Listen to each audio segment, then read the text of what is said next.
আচ্ছা, hello everyone, আসসালামু আলাইকুম। আজকে সকালে আমার ছেলের জন্য আমি ভাবছি কবুতরের গোশত রান্না করব, সাথে খিচুড়ি একসাথে মিক্সড করে। তো নিয়ে নিয়েছি কবুতরের গোশত, পেঁয়াজ কুচি, রসুন কুচি আর একটা কাঁচামরিচ কুচি।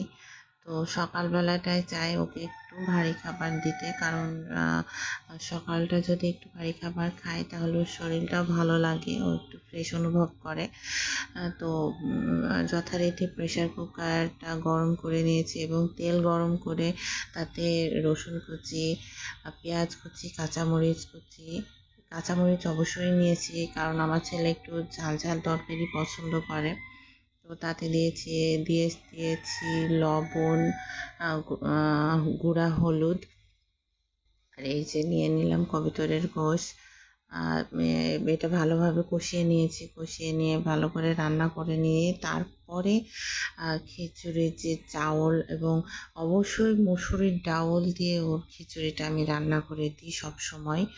আমি চাই যে পর্যাপ্ত প্রোটিন ওর যাক শরীরে। তো অবশ্যই খিচুড়ির ভিতরে আপনারা ছোট যারা বাচ্চা আছে আপনারা অবশ্যই মসুর ডাল দিয়ে আপনারা তাদের খিচুড়িটা রান্না করে দেবেন। মসুরির ডালের সাথে গোশতটা আমি ভালোভাবে কষিয়ে কষিয়ে রান্না করে নিয়েছি। দেন আমি পানি এতে পরিমাণ মতন পানি দিয়ে দেব।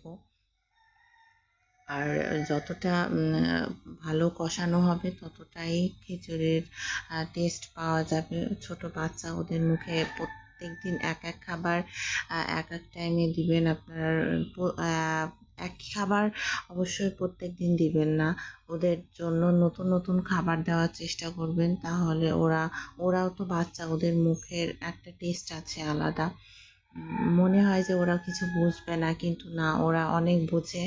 ওরা কিছু বলতে পারে না, কিন্তু ওদের মাঝে মধ্যে নতুন নতুন খাবার ট্রাই করবেন, দেখবেন খেয়ে নেবে। আর আমার ছেলে মাসাল্লাহ ভালো খায়, খিচুড়িটা পছন্দ করে। দিন বসিয়ে দিলাম খিচুড়িটা। এই যে খিচুড়ি, ভালো লাগলে আল্লাহ হাফেজ।